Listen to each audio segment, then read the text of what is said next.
एक Indian metal company जो एक ही क्वार्टर में 5000 करोड़ का प्रॉफिट कमा रही है और सिर्फ प्रॉफिट नहीं, इन्वेस्टर्स को 11 रुपए पर शेयर्स का डिविडेंड भी दे रही है। पर इंटरेस्टिंग बात यह है कि ये कंपनी सिर्फ जिंक नहीं बेचती, जिंक के साथ ये सिल्वर भी प्रोड्यूस करती है जो इसकी ओवरऑल प्रॉफिटेबिलिटी को सपोर्ट करता है। और अगर मेटल साइकिल फेवरेबल रही तो ये कंपनी नेक्स्ट फ्यू इयर्स में और ज्यादा स्केल कर सकती है। तो आज के वीडियो में हम ब्रेक डाउन करेंगे हिंदुस्तान जिंक के बिजनेस मॉडल को, लेटेस्ट क्वार्टरली रिजल्ट भी डिस्कस करेंगे, समझेंगे कंपनी पैसा कैसे बनाती है और कंपनी के पास क्या फ्यूचर ग्रोथ ड्राइवर्स है, एंड लास्टली क्या इन्वेस्टर्स को ये कंपनी देखनी चाहिए या फिर नहीं। So without any further delay, let's get started.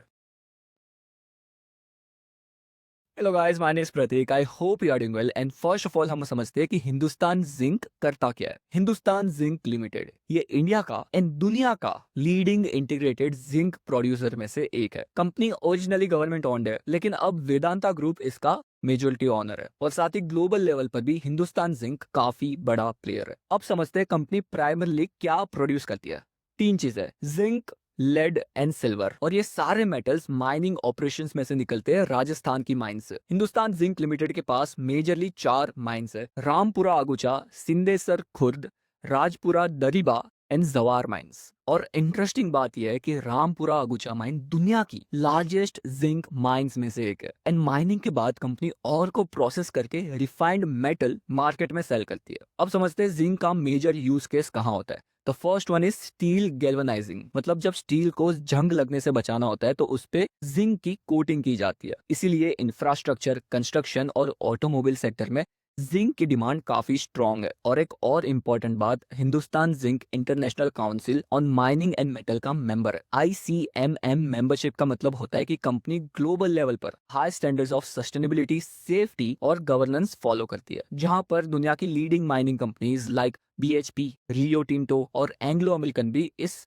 ICMM के मेंबर्स है। अब बात करते हैं हिंदुस्तान जिंक के लेटेस्ट क्वार्टरली रिजल्ट्स की, जहां पर कंपनी ने Q4 FY26 के रिजल्ट्स अनाउंस किए और नंबर्स काफी ज्यादा स्ट्रॉन्ग आए जो मैं आप सबके साथ डिस्कस करना चाहूंगा। कंपनी का रेवेन्यू आया है अप्रोक्सीमेटली 13,500 करोड़, जो around 49% year on year growth है। लेकिन सरप्राइजिंग फैक्टर प्रॉफिट साइड पर था, जहां पर कंपनी ने नेट प्रॉफिट कमाया अराउंड 5,000 करोड़ के आसपास का, और जो रफली 68% YOY ग्रोथ दिखाता है। एबिटा आया अप्रोक्सीमेटली 7,700 करोड़ का और एबिटा मार्जिन्स अराउंड 56-57% के आसपास होवर कर रहे हैं। माइनिंग इंडस्ट्री में 50% प्लस मार्जिन काफी स्ट्रॉन्ग माने जाते हैं। इसका मतलब ये है कि कंपनी का कॉस्ट स्ट्रक्चर काफी ज्यादा स्टेबल एंड एफिशिएंट है। अब यहाँ पर एक इंटरेस्टिंग फैक्टर आता है, जहां पर हिंदुस्तान जिंक को ज्यादातर इन्वेस्टर्स एक जिंक कंपनी के रूप में देखते हैं, लेकिन माइनिंग प्रोसेस में जब लेड, जिंक और एक्सट्रैक्ट होता है तो उसी प्रोसेस में सिल्वर भी बाय प्रोडक्ट के रूप में रिकवर होता है, और ये सिल्वर प्रोडक्शन कंपनी की ओवरऑल प्रॉफिटेबिलिटी में एक मीनिंगफुल कंट्रीब्यूशन देता है। जहां पर Hindustan zinc globally one of the top silver producers में से एक है एंड रिसेंट क्वार्टर्स में भी सिल्वर प्रोडक्शन और रियलाइजेशन काफी ज्यादा स्ट्रॉन्ग रहा है। एंड साथ ही सिल्वर का यूज केस भी काफी सारे सेक्टर्स में होता है, जैसे कि सोलर पैनल्स,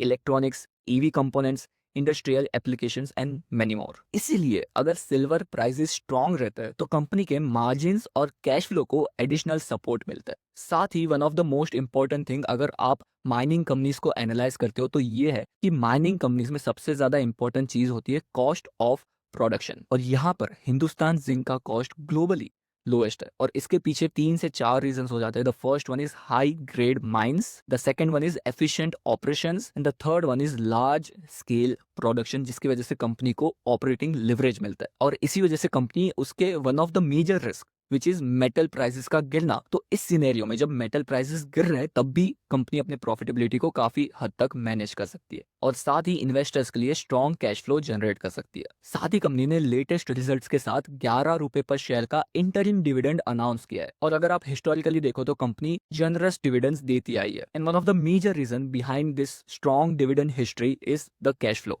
क्योंकि कंपनी बहुत अच्छा फ्री कैश फ्लो जनरेट करती है। अब अगर हम फ्यूचर ग्रोथ प्रोस्पेक्ट्स की बात करें तो कंपनी अपने मेटल प्रोडक्शन को डबल करना चाहती है, और ये करने के लिए कंपनी अपने माइंस को एक्सपांड करने वाली है, एक्सप्लोरेशन करने वाली है नए माइंस के लिए। सिल्वर डिमांड इस चीज को और ज्यादा हेल्प कर सकता है एंड इंडिया इंफ्रास्ट्रक्चर पुश भी इस कंपनी को हेल्प कर रहा है। साथ ही एक बहुत ही इंपॉर्टेंट शिफ्ट के बारे में आप सबके साथ डिस्कस करना चाहूंगा, विच इज हिंदुस्तान जिंक की क्रिटिकल मिनरल्स में एंट्री। जहां पर आपको पता होगा गवर्नमेंट काफी ज्यादा पुश कर रही है आत्मनिर्भर भारत को and specially minerals like lithium, cobalt, nickel and rare earth elements. And यहाँ पर कंपनी ने रिसेंटली ऑक्शन में एक्सप्लोरेशन ब्लॉक्स जीते, including non radioactive monazite blocks, rare earth और पोटेश ब्लॉक्स। इसका सिंपल मतलब ये है कि फ्यूचर के लिए रिसोर्स पाइपलाइन बिल्ड हो रही है एंड यहाँ पर अगर ये स्ट्रेटेजी सक्सेसफुल होती है तो कंपनी जिंक से आगे बढ़कर डाइवर्सिफाइड क्रिटिकल मिनरल प्लेयर भी बन सकता है और ये चीज इंडिया के लॉन्ग टर्म स्ट्रेटेजी के साथ अलाइन करती है। As a conclusion I just want to say that Hindustan Zinc एक लार्ज स्केल माइनिंग कंपनी है और ये कंपनी स्ट्रॉन्ग मार्जिन के साथ ऑपरेट करती है, कंसिस्टेंट कैश फ्लो जनरेट करती है और अपने इन्वेस्टर्स को हाई डिविडेंड्स देती है। On top of that silver and critical minerals future growth drivers बन सकते हैं। And at the end as a disclaimer,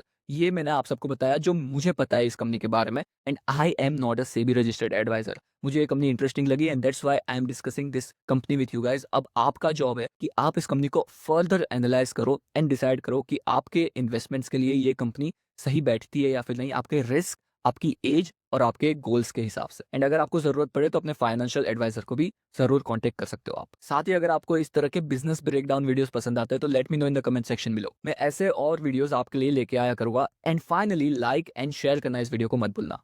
जय हिंद।